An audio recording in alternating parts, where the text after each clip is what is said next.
שכחתי לספר לך מה היה פה. כן, שנייה. מחליפים קלטת. דווקא במקרה הזה אתם מחליפים קלטת. נו, זה לא... זה בוחר אותנו, לא אנחנו בוחרים את זה.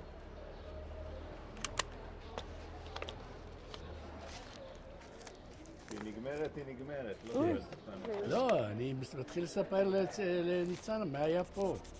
היה משהו מעניין מאוד פה. מעניין מאוד היה פה.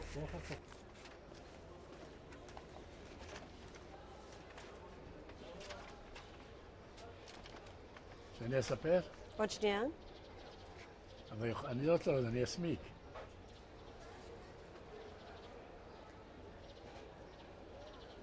אוקיי. יש?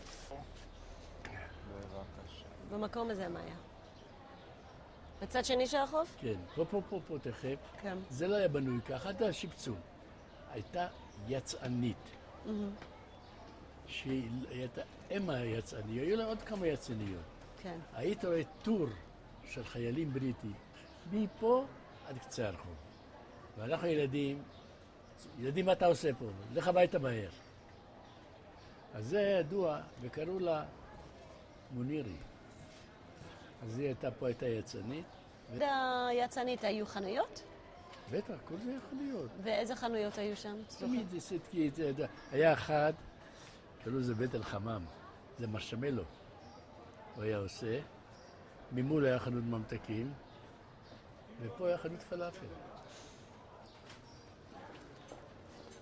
כן, בוא נלך אוקיי. בוא נלך מהר, כי אני רוצה לתקתק את הדבר האחרון. שום דבר.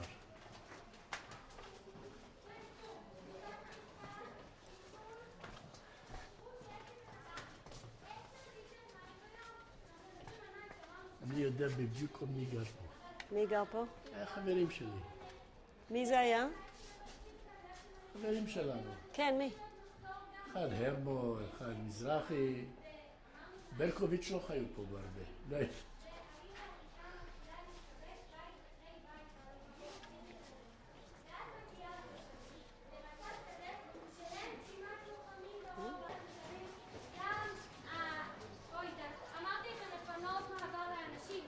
לא, זה בסדר.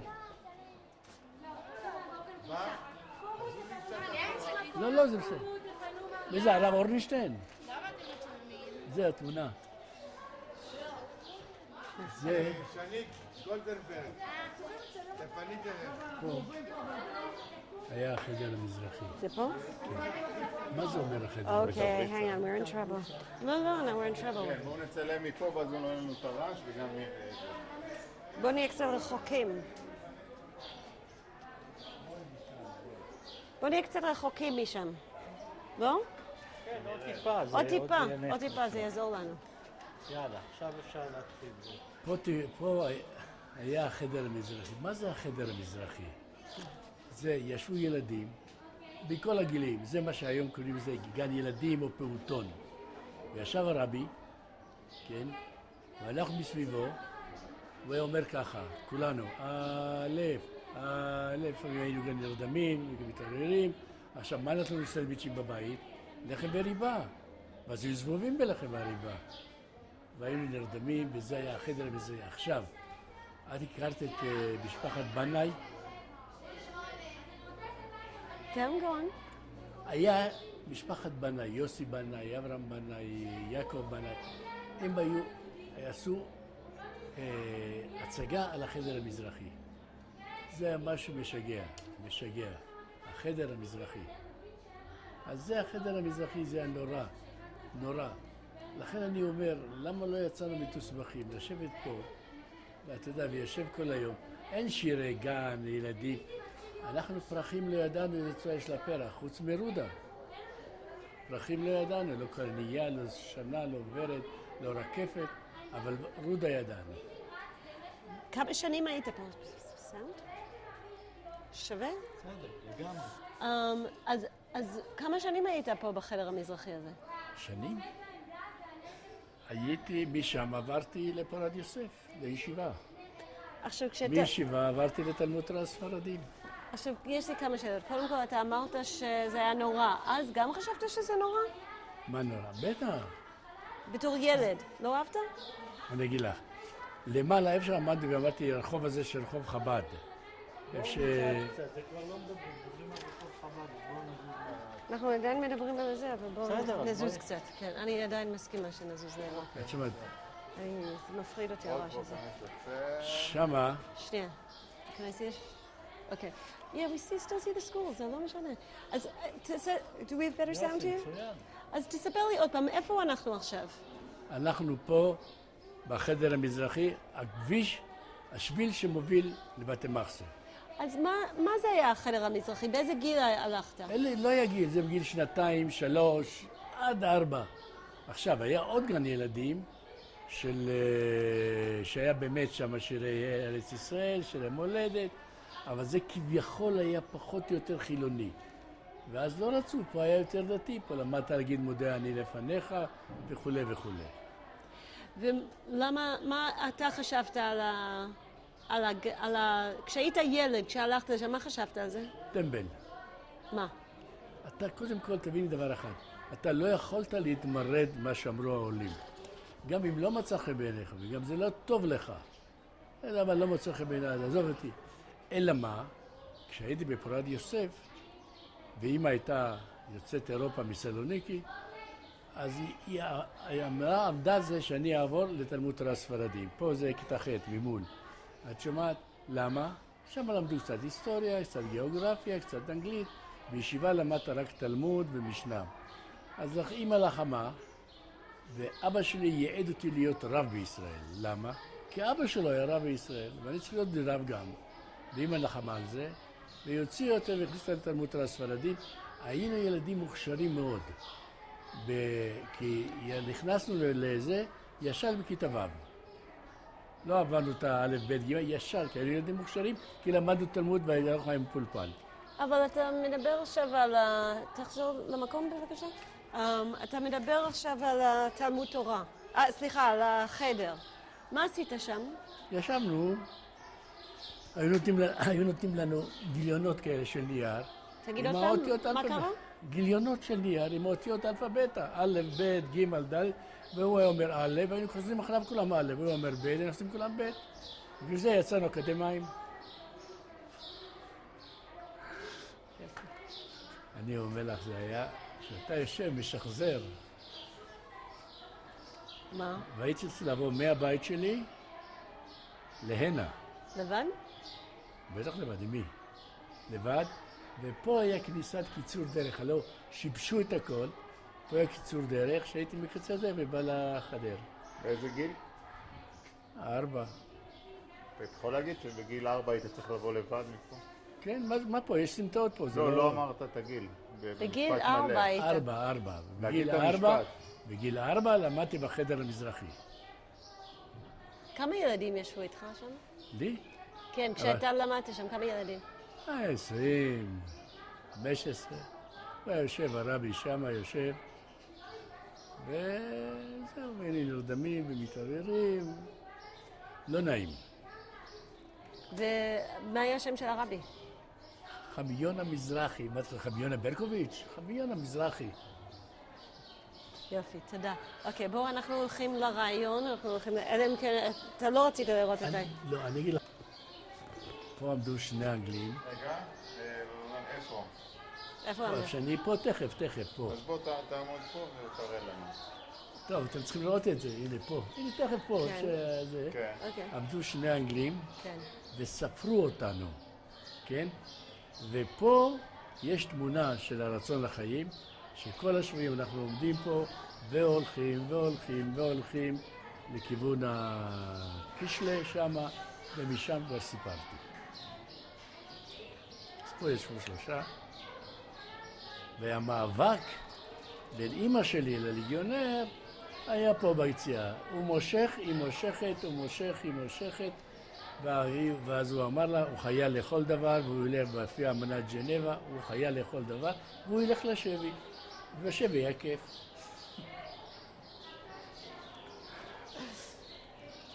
היית חייל לכל דבר? מה? אתה היית חייל? חייל? בטח. היו מגיל 14 חיילים. זה היה, מה אני אגיד לך? זה גורר אותי עד שאלות, לא תשאלו אותי שאלות הרבה. היום, עכשיו, איך הייתה ההגנה בעיר העתיקה? פה הייתה עמדה, שם הייתה עמדה, בגמול הזה. עכשיו, לא היה מכשירי קשר על חוט, כמו שיש בצבא 1 ל-2, 2 ל-1. אז אתה העברת פתק מעמדה לעמדה, וקראו לנו קשרים.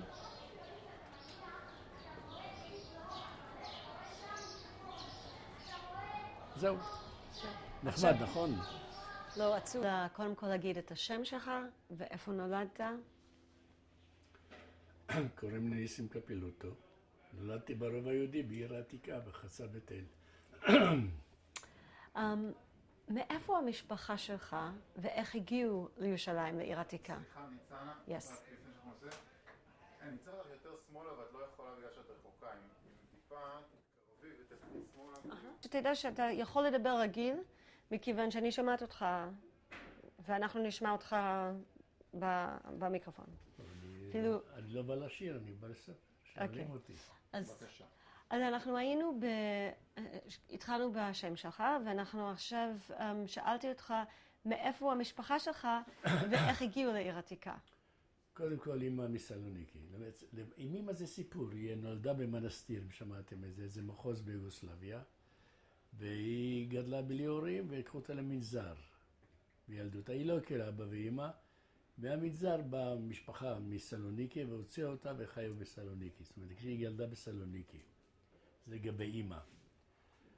רגע, לפני שאנחנו ממשיכים הלאה, על אמא, היא גדלה במנזר, איך המשפחה מסלוניקי מצאה אותה? ידעו שמספר ילדים יש שם, ובאו. זה רק אמא שלי, גם האחים שלה, האח שלה והאחות שלה, שתי אחיות. אגב, אחד נספתה בשואה עם משפחה גדולה. אבל אמא גדלה ושם משפחה מאוד מיוחסת שם בסלוניקי. עכשיו, לגבי אבא. אבא ירושלמי בדמו. לא רק ירושלמי בדמו, אלא ס"ט בטעמו. זה מה ס"ט. מה? תשאלי אותי, אני אגיד לך. מה זה ס"ט? ספרדי טהור. מה זה אומר? משהו ספרדי טהור. עכשיו, אבל יש מה זה אומר ספרדי טהור? מכל הכיוונים טהור. זאת אומרת, ממוצא עד אינקוויזיציה בספרד. יצחק נבון הפריך את העניין הזה. הוא אמר ככה, ס"ט זה סוף טוב. זאת אומרת, אני יכול לאחל למישהו סוף טוב.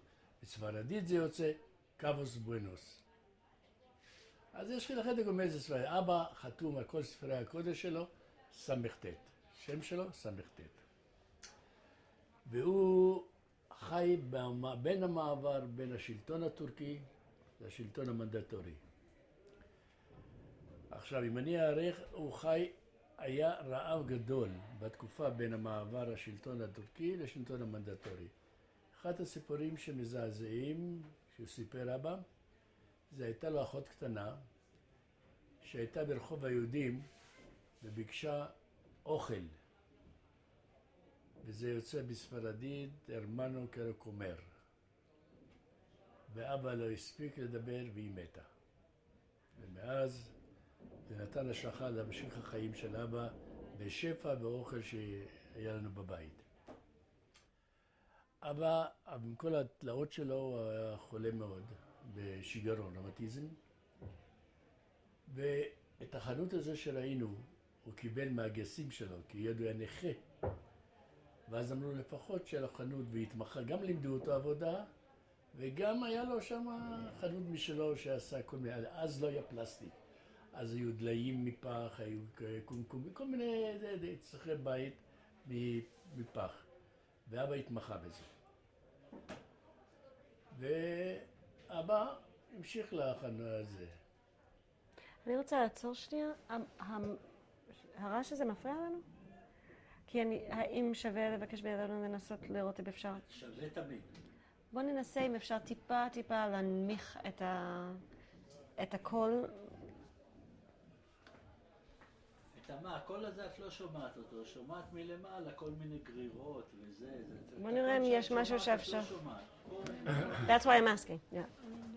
אוקיי. לעצור? כן, כן. אנחנו עצרנו את המצלמה כשדיברנו על אבא שלך, ואיך שהוא קיבל את החנות פחחות מהאחים שלו, מהגיסים שלו. מהגיסים שלו, כן. אם אתה יכול פשוט להמשיך בבקשה, משם. תראו, הוא התפרנס, אבל הוא היה חולה מאוד. והוא חי שם. עכשיו, מה היה המפנה בחיים שלו? זה אמי עזבה את סלוניקי ובאה לחפש כתובת של שטחנית בעיר העתיקה.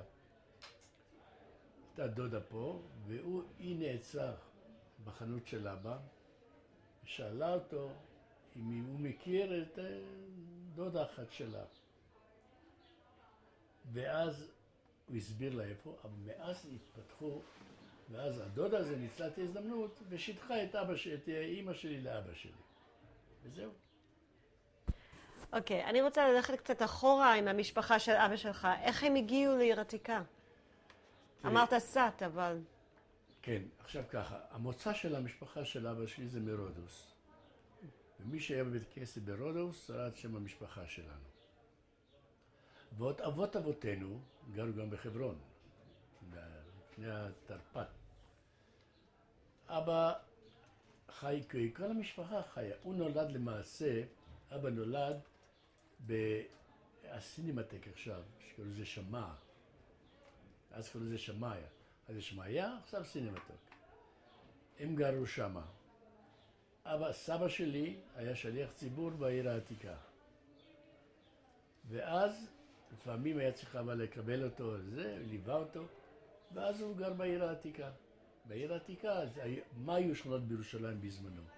היה עיר העתיקה, ימין משה, ואחר כך התחיל נחלת שבעה. אתה יודע איפה זה נחלת שבעה. אבל לגור בעיר העתיקה זה היה זכות גדולה, כי לגור בעיר העתיקה, המקום הכי קדוש, וגרנו שמה. היה מצב קשה מאוד, באמת מצב קשה מאוד. והם הסתדרו, שיקמו את עצמם, הקימו משפחה, אמא עבדה קשה וגם עזרה לאבא, חוץ מעבודות הבית. אתה יודע באיזה שנה המשפחה שלך הגיעה מרודוס? לא. אתה יודע אם זה הסבא שלך שהגיע או אבא של סבא שלך, מי הגיע מרודוס? אני אגיד לך מה, אנחנו מצאנו קבר בהר הזיתים של סבא של אבא שלי. אבל השנה שהם הגיעו מרודוס לירושלים, אני באמת יודע. תראי, את צריכה להבין דבר אחד. מה שאני יודע, אבי טיפח אותי, כי אני בן יחיד, וזה דורות של בנים יחדים ובכורים. אבי בכור, בן יחיד, וסבי בן יחיד, וכאן דורות של בנים יחידים ובכורים. וזה גם השמות. ניסים יעקב, הבן שלי קוראים לו יעקב, הוא שבר את השושלת, כן, ואין לו בנים, יש לו רק בנות. וניסים יעקב, עכשיו, לא שאלנו, כי היום הילדים שואלים, אבא, מה השורשים? אנחנו לא התעניינו, בכלל לא התעניינו, אבל אבא תמיד סיפר שמרודוס ופה ושם. אז אבל בשנה הגיעו לארץ. אני יודע שבזמן הטורקים עוד הם היו פה. ואת הסבא שלי גייסו לטורקים, לצבא הטורקי. מה הלאה? אז השם של אבא שלך היה יעקב, אז אם אתה יכול להגיד את השמות של אבא ואמא? שלא? שמות של אבא ואמא שלך. יעקב ודינה. היו, אם אתה יכול להגיד את זה במשפט מלא. אלי, אנחנו עדיין בסדר? לגמרי. אוקיי. ההורים שלי, אבא קראו לו יעקב, ולאמא קראו דינה. וכמה ילדים היו במשפחה? של מי? של אבא? שלך. שלי? גם האחים והאחיות? אני ועוד 4 אחיות.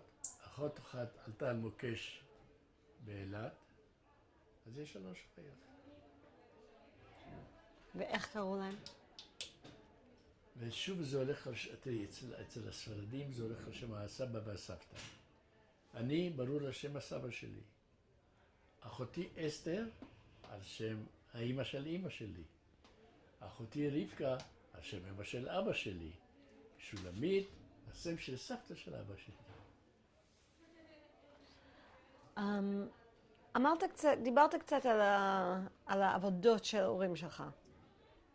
אז אמרת איזה משפט עכשיו שאימא שלך עבדה וגם עזרה לאבא. מאוד. וגם עבדה בבית. אז מה בדיוק אימא עשתה? אמא הייתה אישה מאוד דומיננטית. זאת אומרת, היא הייתה, לא היית אומר את זה, משתמשים היום במילה גבר של הבית. היות ואבא היה אדם לא בריא, והיה צריך לפרנס את המשפחה. אז אחד הדברים שתמיד אני זוכר את זה, קודם כל אמא דאגה להביא לו ארוחות בוקר וצהריים לחנות. בעצם שישבנו עד החנות. ב' היו פחים של, קראו לזה סמנה, מין סוג של מרגרינה כזו.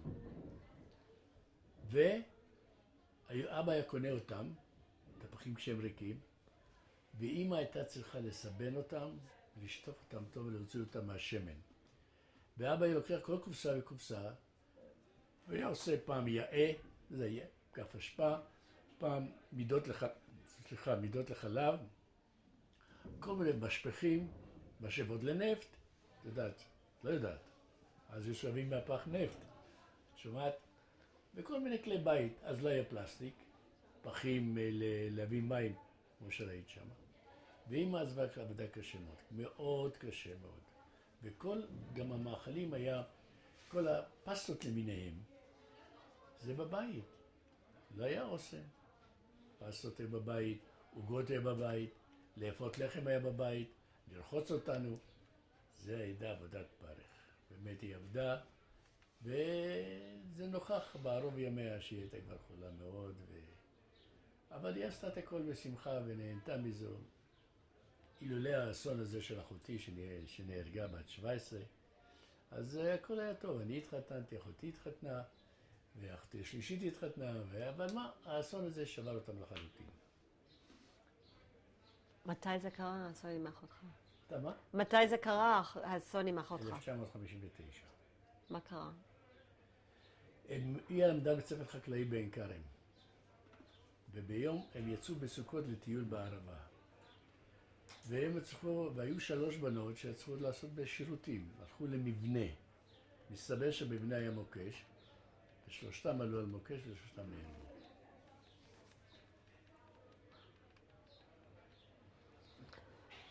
בוא נחזור באמת לעבודות של אמא. האם אמא עבדה בדברים אחרים חוץ מעזרה לאבא ובבית? לא. אחרי מלחמת השחרור, כשאבא ואני היינו בשבי, מה שצריך למעניין, ואנשים לא יודעים, יש שום מוסד שהיה מוכן לעזור למשפחות האלה. שהאבא בשבי, הבן בשבי הגדול, היו צריכים להתפרנס, להביא אוכל לילדים. והיא עבדה קשה מאוד, היא עבדה במסעדות, אז היה, וכל מה שנשאר הייתה מביאה הביתה לתת לאחיות שלי לאכול.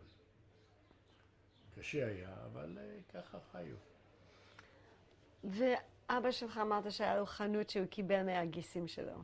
קודם כל, איזה גיסים? אחים של אמא, אחים של אבא? לא. גיסים שניסויים עם האחיות שלו. שהיו ניסויים עם האחיות שלו, כן. ותספר לי קצת על החנות, מה היה קורה שם? קודם כל אמרתי לך שזה היה פרלמנט שם. ב' המקצוע הזה מאוד פרימיטיבי, הוא עבד אבא ככה.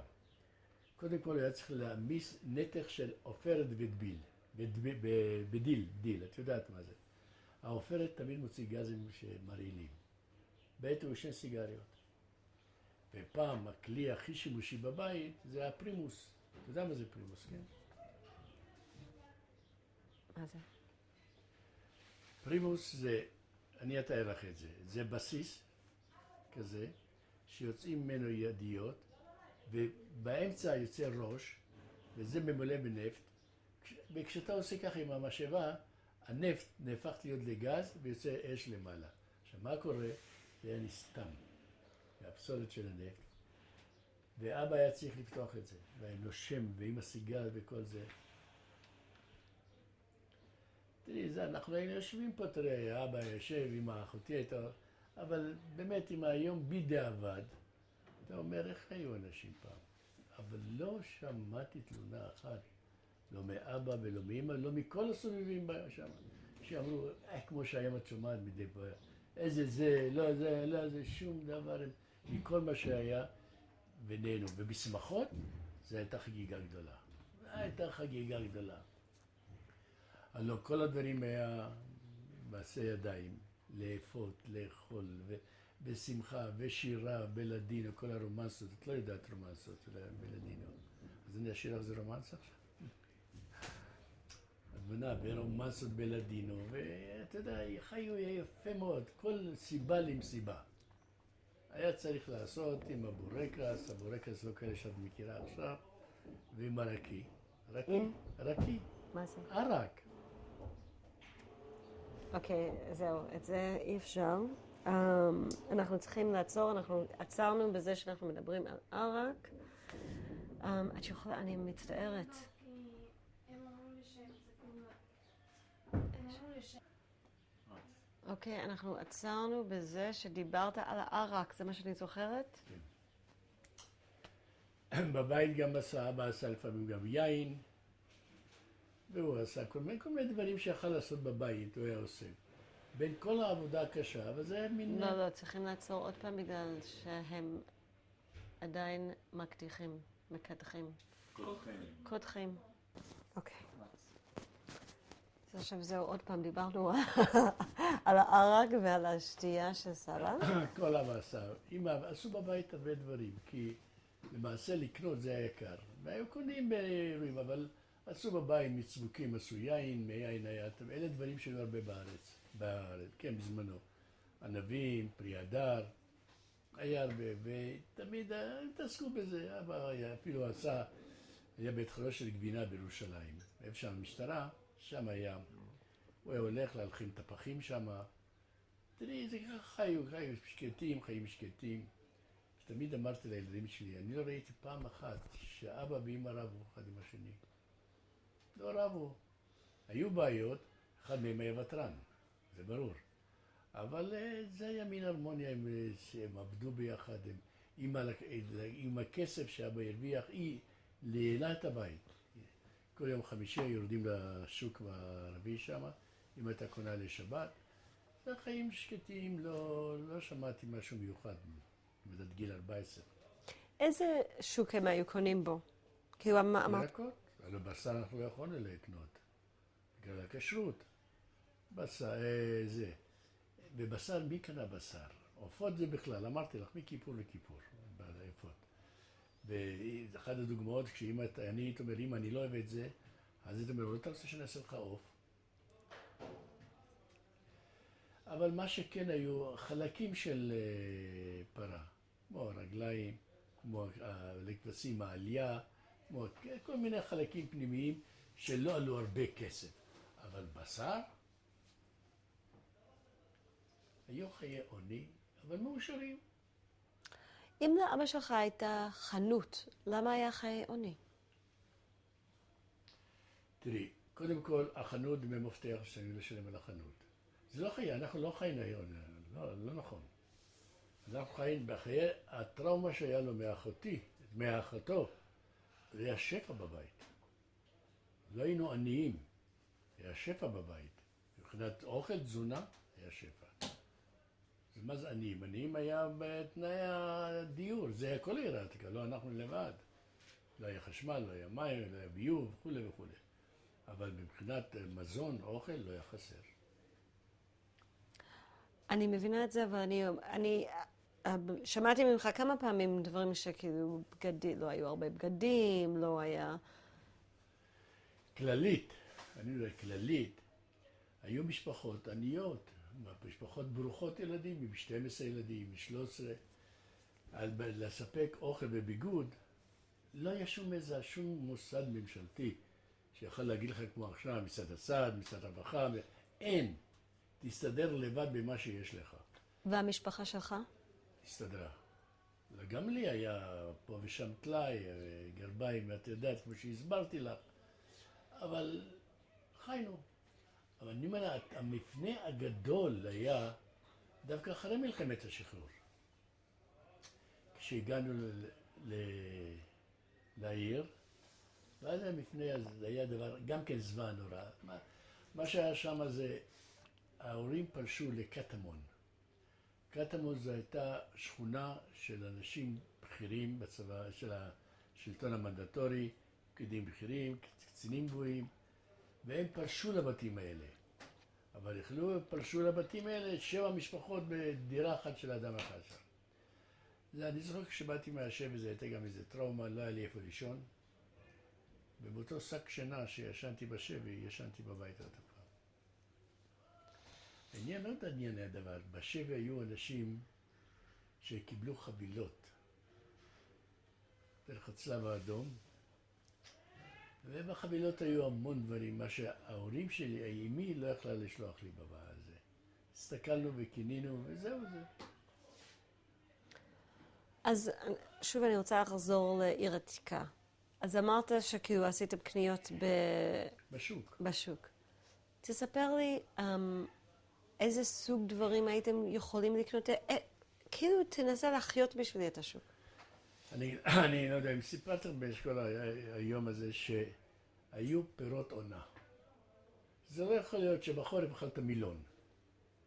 בחורף יש את הירקות שלו ואת הפירות שלו, ובקיץ כנ"ל. עכשיו, כל השוק הזה היה בא מכפרים ערביים, מכל הכפרים מסביב, כפר השילוח, מכל הכפרים שיש סביב ירושלים, כן? היו מביאים לשוק והיו שפות ערביות ברצפה, או היו חנויות שהיו יפים מאוד, באמת, מסתדרים את העגבניות, הכל יפה. אז כל דבר בעונה, והמחירים לא היו גבוהים, המחירים היו סבירים, אז בסך הכל, אותה פלחת שמגדלת פטרוזיליה, אז לא היה, אז היא קנתה משם. ירקות היה בשפע, וירקות עונתיות. זה לא ירקות, כמו שעכשיו, מחממות, ואם את יודעת שיש משהו מעניין היום בשוק מחנה יהודה. לא היית. תגידי, לא הייתי. אני? במחנה יהודה. במחנה יהודה הייתי. יש שם ערבים ששכרו חנויות, והם קונים את כל הירק ואת כל הזה מהכפרים הערביים, ואת צריכה לראות שם קישורים בלדי, חצלים בלדי, זה בלדי, בלדי זה מקום, זה לא חממות. ויש הבדל ענק. ואנחנו קונים בלדי, וכך התרגלנו. אתה אמרת שכאילו לעבור בשער יפו היה מסוכן. היה מסוכן ללכת לשוק? לא. למה? תראי, כל הרוב היהודי, הם נתפרנסו מזה. זה, עם האנשים המבוגרים, לא היה בעיה, היה עם הנוער. כמו שלנו היה נוער זה, וגם הם היה נוער כזה. אבל שם הם לא הפריעו. חוץ מזה, המשטרה הייתה חזקה. לא, היה בסדר, דווקא בשוק, קיבלו אותך יפה. ואתה כמעט הכרת כל אחד, כולם ידעו לדבר ערבית. עד לא מזמן הכרתי כמה, דיברתי עם כמה ערבים שעוד נשארו במלחמת השחרור, אחד שעושה פיתות ולדחר. תשמעי, אני מאוד אהבתי את היחס שלנו עם הערבים, ועד היום הזה אני אומר, אני לא רוצה להיכנס לפוליטיקה, אבל אני חושב שבאמת צריך לעשות מאמצים, לחיות עם העם הזה. הוא לא רע, כמה ערבים, אני זוכר, אחרי מלחמת ששת הימים, היה קרבה, קודם ראו שזה אנחנו לא חיות. והוזמנו לארוחת ערב למהנדס ערבי בשועפאט. מעניין. נכנסנו לשם, באה אשתו, אישה יפהפייה, אמרה אהלן וסהלן, ולא ראיתי אותה כל הערב. והוא ישב וכיבד אותנו בכל המטעמים הכי טובים שיכולת. וזה אידיאל שסוף סוף נפגשים יהודים עם ערבים. אבל עם הזמן, התחלנו אנחנו להיות לא בסדר. הם רצו לחיות, הם רצו לעבוד. ובאמת הלכנו שם, והיינו ידידים טובים, הייתי מוזמן פעם ברמאללה לארוחת ערב, ופעם בשועפאט. יש אצלם העניין הזה אבן בלד. מה זה אבן בלד? את עולה חדשה. את לא שייכת. אבל אני אבן בלד. זה מקרה מעניין היה. לקחתי אנשים להר הבית. וכל אחד היה צריך לשלם 25 שקלים. היא אמרה לי, אתה אבן בלד, תכנס בלי כסף. אז זה אבן בלד, תראי, כל האווירה הזו, חבל הוא סיפר לי המהנדס הערבי, הוא אומר, למה שנאו את היהודים? הוא אמר שבשיעור לגיאוגרפיה, היו את מפת ארץ ישראל עם כתמים שחורים. שואלים את המורה מה זה, אומר זה הפעם שנה, היהודים לקחו את זה. זה מה? שהיה שלנו פעם והיהודים לקחו את זה. מפה נבעה השנאה. אבל כשנפגשנו תכף אחרי מלחמת ששת הימים, אני אתן אחד המקרים, אוי, אני מגלגל סיפורים, אחד המקרים היה, אתה יודע, הייתה משפחה מאוד, ראש העיר בירושלים היה אחד שקוראים לו רגב בן הששיבי. הוא היה נשוי עם יהודיה, ומשפחה שלו עבדה בהר הצופים, הסתלנו שם עבדה. ואז מישהו, המדינה הודיעה מהתלהבות שמי ששייך לו שהיה ויש לו טאבו יקבל יקבל כסף, יקבל פיצוי. והחסן הששיבי הזה אמר לי, ניסים, אתה יודע כמה רכוש יש לנו בירושלים? אמרתי לו, אני לא יודע. אומר, כל רחביה, אתה יודע מי זה רחביה? יש לנו קושאן ששייך למשפחת הששיבי. ואז פגשתי לי איתו, ואני לא יודע אם אתה קרא, עורך דין ירושלמי מפורסם, תוסי הכהן, והוא הלך ואמר שיש אחד שיש לו בתים ברחביה. הוא אמר שילך להביא קושאן, הביא את הקושאן, את הזה, הביא מירדן. הערך של הבתים האלה לפי הערך של כשהטורקים שלטו בו, פרוטות. אז הוא אומר, תסתכל, הם צוחקים עלינו. בואי נחזור לחיים שלך בעיר עתיקה. דיברנו קצת על החנות של אבא שלך. האם אתה עבדת אצל אבא שלך לפעמים? עזרת לו? לא. אחותי כן עזרה. אני הייתי ילד עדין, סוג אחר של ילד. אני יותר למדתי, יותר קראתי, יותר הייתי יותר איש בית. אבל אחותי הייתה יותר דומיננטית, יותר היא עבדה לאבא, אז לפה. בשביל איזה דברים היו באים לאבא? בשביל איזה צרכים היו באים לאבא? מה הוא היה מוכר? מה הוא נותן להחכיל? משפכים, כדי שמן, לא כדי, מפח שמן, זה עם זרבובית הזו. משאבות של נפט, שאתה שואב מהפח להכניס לתוך הזה. קדים של חלב, מסורה של אוקיות, זה מידות של אוקייה 2, 3, 4, אז היה אוקיות, ואז היה ליטר, היה אוקייה, וכל מיני כלי בית, הוא היה, כל מיני כלי בית הוא עשה, ובאמת הוא היה אמן בזה. האם היה, כאילו החנות הזאת, זה היה אמור להיות משהו שנשאר במשפחה, שאתה היית אמור להיכנס לזה אחר כך, או איך זה? לא חשבנו על זה, קודם כל הייתי צעיר. אני חושב להיות פחח. וחוץ מזה, כל זמן שאבא חי, לא היה מושג שאבא הולך אני יודע, אז לא חשבו על זה בכלל. מי חשב על זה? האם אבא שלך היה הולך לבית כנסת? כן, בטח. מה זה הולך? זה היה דבר, מתי חל המפנה הגדול בארץ ישראל? אנחנו בעיר העתיקה. אז רק אני רוצה להתחיל, אני מבקשת ממך לענות בתשובה מלאה, האבא שלי, טה. לא, אבא שלי היה יהודי מסורתי, שומר שבת וכולי וכולי, היה חייב. זו הייתה אווירה בכלל, לא של האבא שלי. אז התחלת להגיד מתי הייתה במפנה בארץ ישראל? המפנה היה, למעשה כולם היו אנשים דתיים, מסורתיים, מי יותר, מי פחות. ולא ללכת ברובע היהודי שם, ברחוב היהודים, לעשן סיגריה ביום שבת, זה בלתי אפשרי, יש לו תאיזי. ואז היה גיוס לצבא הבריטי. והרבה בחורים מהעיר העתיקה התגייסו לבריגדה, שמעת על הבריגדה? חטיבה יהודית לוחמת, והתגייסו לצבא. עכשיו בצבא אתה לא יכול לשמור שבת, אתה התחלת לעשן, ואז בא המפנה הזה הגדול של חילוניות, כשבאו, ואז היה גם עוד עלייה גדולה של ניצולי השואה, שאמרו, אין, אנחנו לא מאמינים. אם יש, לא יצאו לעבור את כל הדברים האלה. היה מין תפנית, מין בלגן, לא היית אומר בלגן, מין אנשים חשבו חשבון נפש. תתאר לי קצת את האווירה הדתית בבית שלך. קודם, עניין של בשר וחלב. עניין של לילות שבת.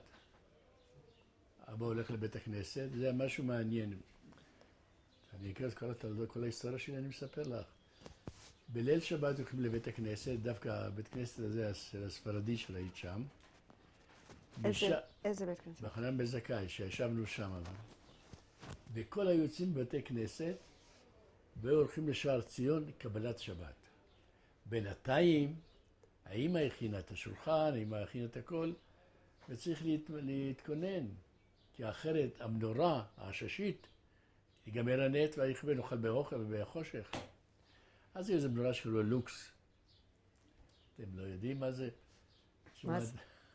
ואז ההורים היו הולכים, האבא וילדים הולכים לשער ציון, משער ציון היורדים, ואז בינתיים אמא הכינה את השולחן, ואז אכלנו את זה לילות שבת, לקדש וכולי, ולשיר אחרי זה, כמו שירי שבת.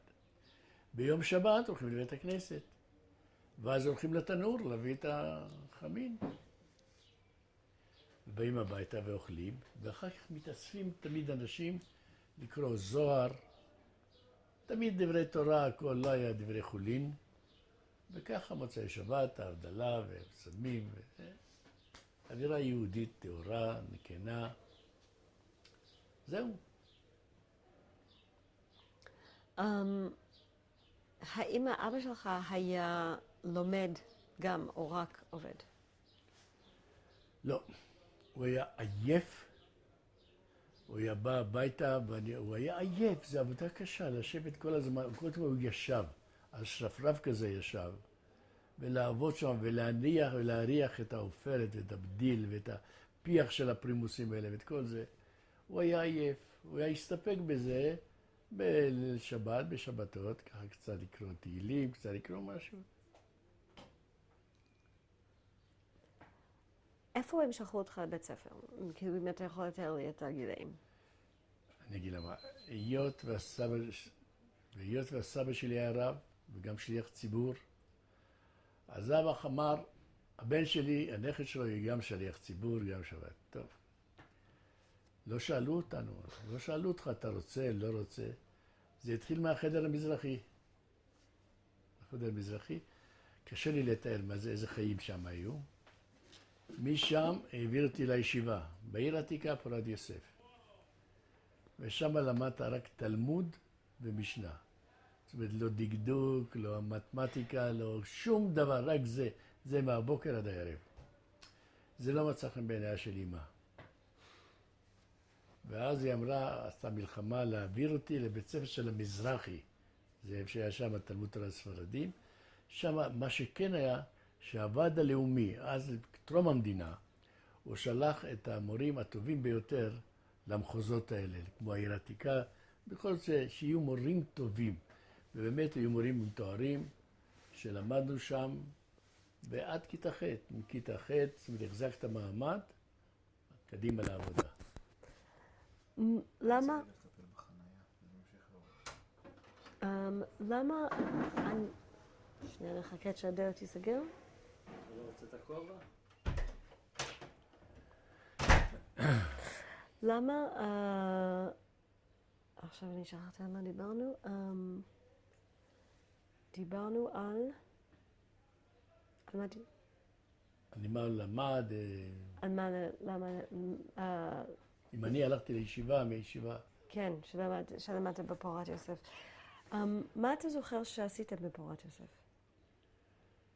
את קראת את התלמיד של חיים נחמן ביאליק, המתמיד. את זוכרת את זה? לא זוכרת. היית ילד, קודם כל, באמת, אני מודה, הייתי ילד מאוד מאוד עדין. מאוד עדין. עכשיו, השיטת הלימוד הייתה שיטה קשה מאוד.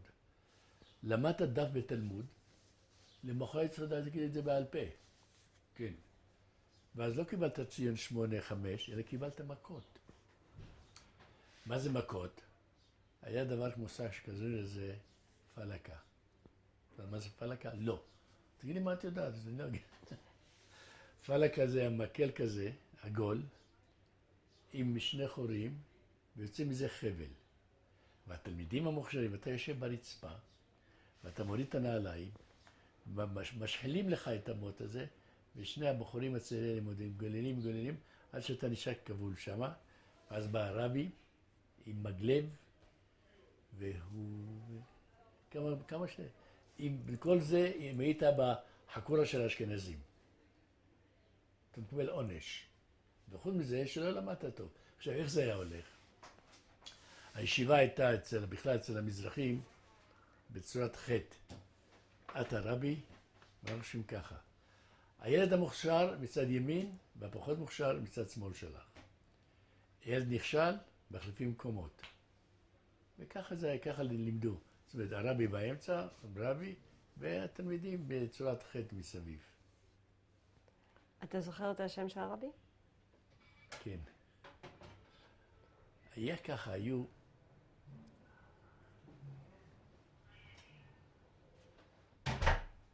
היו רבנים ספרדים, ס"ט, והיו רבנים עיראקים, שבאו מבגדד, וכל אחד היה, אני זוכר הרב שאול, הרב אלקלעי, כן, אבל פחדת מהמורים שלך, פחדת. איך אתה הרגשת מהחוויה שם? מה אני אגיד לך? לא טוב. פה היה, תראי, בחיי זה, אתה עשה לי לא טוב. המשפחה של אבי, של אמי, היו מראשוני גבעתיים, מה אתה יודע, שכונת פת, שם היו גרים ההורים של גיל אלדמה, שמעת? של? גיל אלדמה. טוב.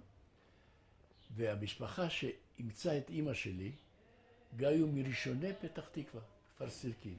היו רק פרדסים שם, והיה חקלאי וזה. כשאני הייתי יוצא מהסמטאות של העיר העתיקה, למרחבים של הים, וזה לא כל הים, באמת, הרסו את הים, הרסו את תל אביב, זה לא, המלונות האלה, זה...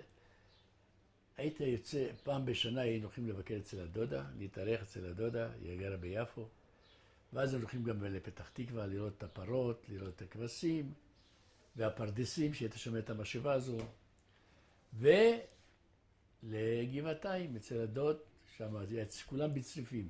כל גבעתיים הוא של 4 צריפים, ואחר כך לחזור לסמטאות העיר העתיקה. משבר.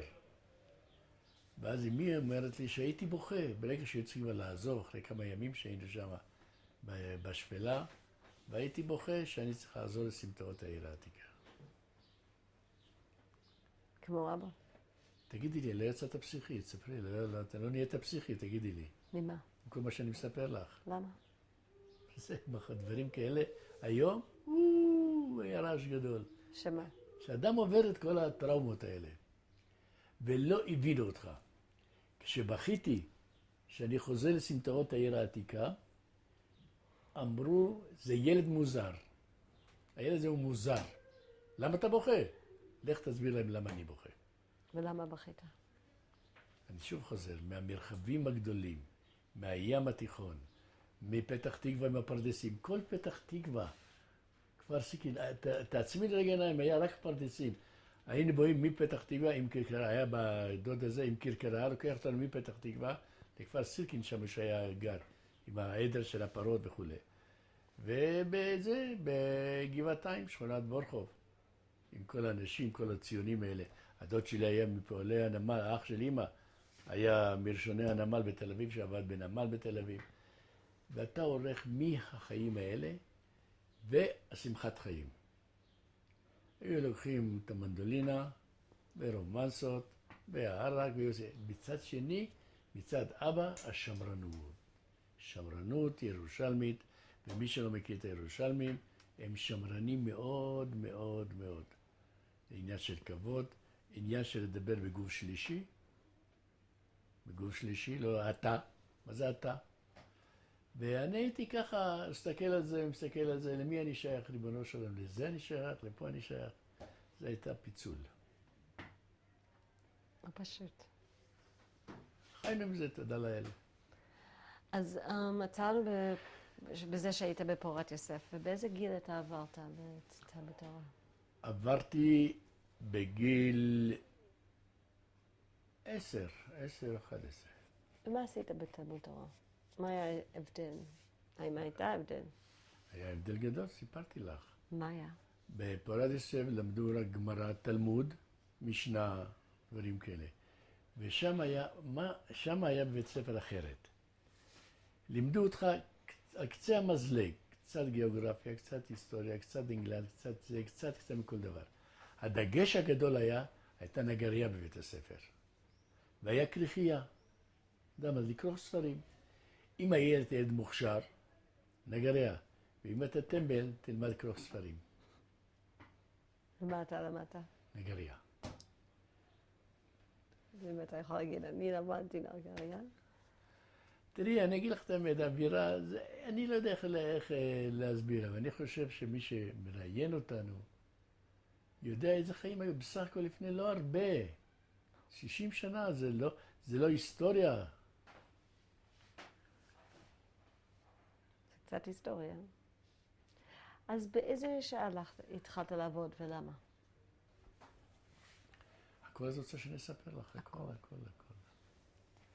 בקיצור, גמרתי ללמוד, יסודי, אין צבר תיכון, מה תיכון? עבודה. ועם פרוטקציה שאבא שלח אותי שוליה לנגרים. היו 3 נגרים במחנה יהודה, כל יום הייתי הולך לשם, והייתי עובד נגרות. מה שעשו ממך, היית אומר עבד. ביום שישי הוא אומר לי, תגידי, אתה לא חושב שאמא שלי צריכה חלות? ומאיפה אני יודע? תגיד לי, יש לה חלות. אחר כך, ביום שישי, היה משכורת. היה נותן לי איזה 5 גרוש, פחות חצי שילינג מה שהיה אז, והיום אומר לך, אתה לא שווה את זה, אבל שתקריא לך גרעינים יום שבת. יפה, נכון? ומה חשבת? מי חשב בכלל? המוח לא עבד. רק בפנים הרגש עבד, הצטערת, אבל מה יכולת לעשות? יום אחד הוא שלח אותי ממחנה יהודה למוזיאון בצלאל הישן, אתה יודע, זה במנורה שם. נתן לי איזה לוח של 4 מטר, ואני ילד לוקח את זה על השולחן, וכל אחד מזיז אותי מפה, מזיז אותי משם, יאללה ילד, ואתה הולך ומסמיק עד שאתה מגיע למקום. זהו, עבודה. אחר כך, אני אגיד לך מה, אחר כך התפתחתי עליה, היה לי גם משהו, ואגב, את מזכירה לי את זה. יום אחד אני אמרנו עם פרוטקציה, הלכתי לעבוד בבניין. פרוטקציה. הלכתי לעבוד בסולל בונה בבניין. בעבודה היית פועל שחור, אחרי העבודה היית בחור שרירי, עם שירים, שזוף מהעבודה.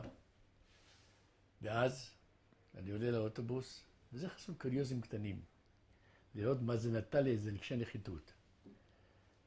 ואז אני עולה לאוטובוס, ואיתנו עובדות 2 בחורות שם. אחד מהם מסתכלת ואומר, אדוני, תספר לי איפה זה מוזיאון בצלאל. ואז לא היה ככה, אתה לא יכולת להשיג חברה ככה בקלות. זה היה צריך להיות מבצע וצריך להיות מיוחד. ואז אני אמרתי לה, טוב, אני אראה לכם את זה.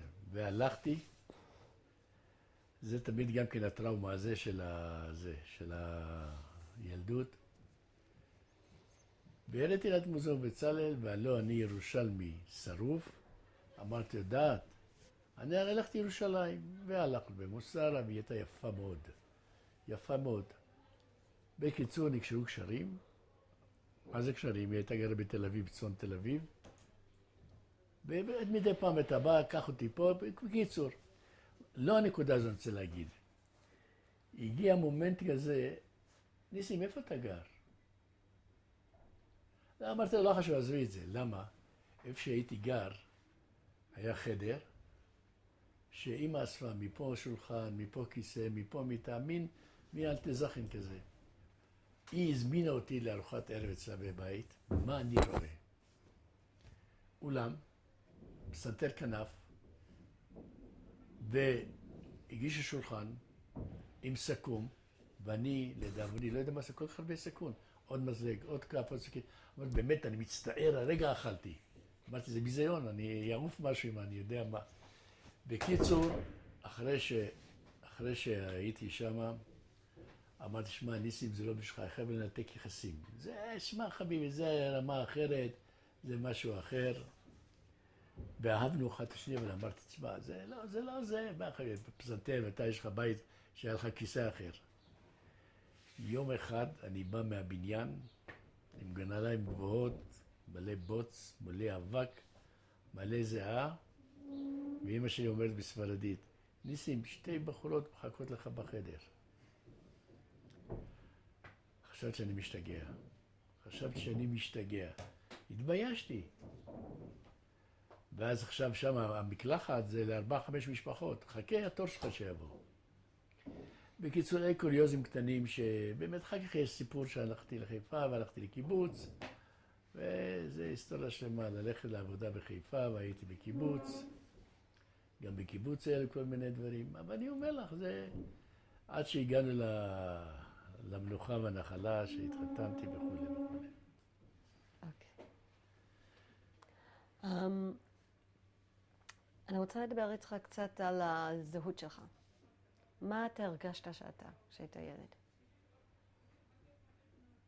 יהודי, ברור. בבית דברו לדינו, ספרדי. זהו, פשוט אם אתה יכול לענות בתשובות מהירות, אני הרגשתי שאני יהודית.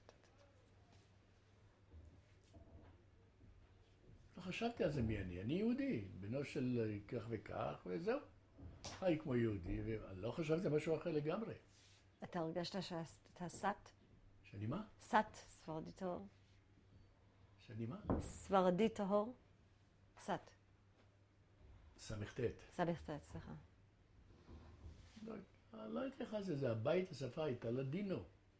אני לא צריך לייחס לעצמי שזה. גם המשפחה של מצד אבא, שם זה חיסוס, סמכתת. האם היה הבדל בין ספרדים רגילים וסמכתת? אין היו ספרדים רגילים, הלוא כולנו צאצאים של האינקוויזיציה בספרד. וכולם בירושלים ספרדים ותיקים, לא היו ספרדים אחרים. היו עדות אחרות, אבל ספרדים היה ספרדים, כולם סמכתתים. לפי המשפחות ידעת. והיה הבדל, כאילו זה היה משפחות שעדיף להתחתן איתם, או משפחות שעדיף להיות איתם חברים? אתה יודע, יש בתורה כל עוף למינו ישכון. הם עמדו על כך שהתחתנו ספרדים ספרדיה. שלא יהיה ספרדי עם קורדי, ספרדי עם זה. הם עמדו על כך כביכול לשמור על הגזע. כשאתה אומר הם עמדו על כך, מי זה הם? מה? כשאתה אומר הם עמדו על כך, מי זה הם? ההורים? תראי, לא הייתה ברירה, הם קיבלו. תראי, חבל, אתם הפסדתם בהמון דברים. היה פעם איזה תסקית עם יורם גאון ויוסי בנאי.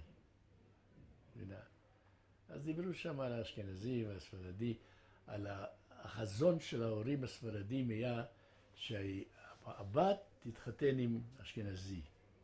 החזון שלה זה הייתה שהאשכנזי יתחתן עם ספרדי. תמיד היו דברים כאלה, אבל אני חושב שבאיזשהו מקום העסק נעלם. ובמשפחה שלך כשהיית ילד?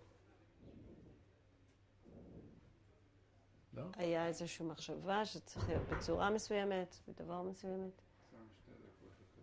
לא.